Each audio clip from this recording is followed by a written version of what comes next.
Kita bisa hidup tanpa emas dan perak, namun kita tidak dapat bisa hidup tanpa adanya udara yang segar, air yang bersih, dan juga tanah yang subur. Assalamualaikum warahmatullahi wabarakatuh. Shalom, Om Swastiastu, Namo Buddhaya, dan salam kebajikan bagi kita semua. Kepada Dewan Juri yang terhormat, izinkan saya memperkenalkan diri. Nama saya Muhammad Syaukias Pratama, dan kali ini merepresentasikan SMA BPI 1 Bandung. Hari ini saya di sini hadir untuk menyampaikan sesuatu hal yang mendesak dan krusial, bahwa kerusakan lingkungan yang diakibatkan oleh pertambangan dan bukan hanya persoalan ekosistem ataupun pembangunan ekonomi, melainkan juga telah masuk ke dalam pelanggaran terhadap hak-hak dasar manusia. Kami dari tim pemerintah dengan tegas menyatakan bahwa kerusakan lingkungan akibat tambang harus diakui sebagai pelanggaran hak asasi manusia. Landasan pernyataan kami tidak hanya bersifat normatif, namun juga konstitusional, karena hal ini diatur pada Pasal 28H ayat 1 Undang-Undang Dasar 1945 yang menyatakan bahwa setiap orang berhak untuk hidup sejahtera, lahir, batin, dan sehat. Hak atas lingkungan bukan hanya tentang sehat, bukanlah hak tambahan ataupun pelengkap, melainkan bagian dari hak dasar manusia dan setiap warga negara. Maka saat lingkungan dihancurkan, saat udara dan tanah tercemar, maka yang dilanggar bukanlah hanya ekosistem lingkungan, namun juga konstitusi negara ini. Tak hanya di tingkat nasional, pengakuan bahwa lingkungan hidup merupakan bagian dari hak asasi manusia telah diatur secara internasional pada sidang PBB pada tanggal 28 Juli 2022. Majelis Umum Perserikatan Bangsa-Bangsa mengesahkan sebuah resolusi penting yang menyatakan bahwa setiap orang berhak atas lingkungan hidup yang bersih dan sehat dan berkelanjutan. Resolusi ini didukung oleh 161 negara dan salah satunya Indonesia. Dan oleh sebab itu, maka kita sebagai warga Indonesia dan juga pemerintah berhak dan wajib untuk melaksanakan dan juga menegakkan hak-hak masyarakat tersebut atas lingkungan. Namun, mari kita lihat kenyataan di lapangan. Aktivitas pertambangan skala besar maupun kecil, tetap baik ilegal maupun ilegal, telah terbukti menimbulkan kerusakan lingkungan yang serius. Hutan-hutan dibabat habis, sungai tercemar oleh logam berat dan juga cairan-cairan hasil pertambangan. Udara dipenuhi debu gas beracun. Namun lebih dari itu, kerusakan ini secara langsung merambat kepada hak-hak masyarakat, terutama masyarakat adat di mana pertambangan biasanya muncul. Karena ketika masyarakat adat yang bergantung dengan lingkungannya kehilangan akses terhadap lingkungan tersebut, maka dijaminlah mereka tidak bisa melanjutkan hidup mereka.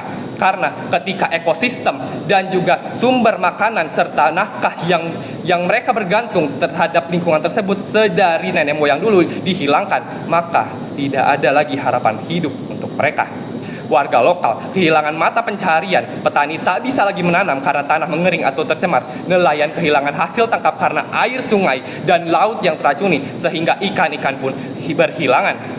Selain itu, bahan kimia yang juga mencemari air-air kita juga menjadi penghalang hak dasar manusia atas akses air. Lebih parah lagi, kerusakan lingkungan akibat tambang seringkali menyebabkan hilangnya tempat tinggal masyarakat adat tersebut. Ketika tanah menjadi tidak stabil dan rawan longsor, ketika banjir bandang melanda karena deforestasi ekstrim, masyarakat tidak punya pilihan lain selain mengungsi dari tanah kelahiran mereka sendiri. Dan juga hal ini tentunya berdampak atas keberlanjutan adat dan juga istiadat mereka serta penerus generasi mereka. Tak berhenti sampai situ, kerusakan lingkungan akibat tambang juga berdampak pada punahnya budaya dan adat istiadat lokal tersebut. Komunitas adat yang selama ratusan tahun telah dibina dan dibentuk hilang begitu saja akibat keserakahan manusia. Mereka, warga lokal dan juga suku-suku asli dari tanah-tanah yang sekarang dijadikan pertambangan tidaklah mendapatkan hak mereka dan juga hak mereka atas lingkungan yang layak, dan juga mata pencaharian mereka dihilangkan kembali akibat dari pihak-pihak yang hanya ingin mengeruk dan juga membawa dan juga membawa hasil kekayaan tersebut terhadap diri mereka sendiri tanpa timbal balik terhadap masyarakat lokal dan juga masyarakat adat.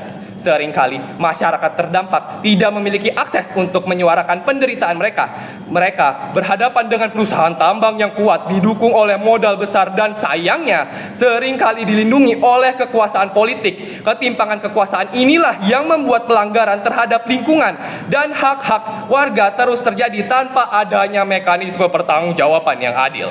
Maka dari itu, kami menyatakan bahwa kerusakan lingkungan akibat pertambangan tidak bisa lagi dipandang sebagai isu teknis ataupun kerusakan alam biasa.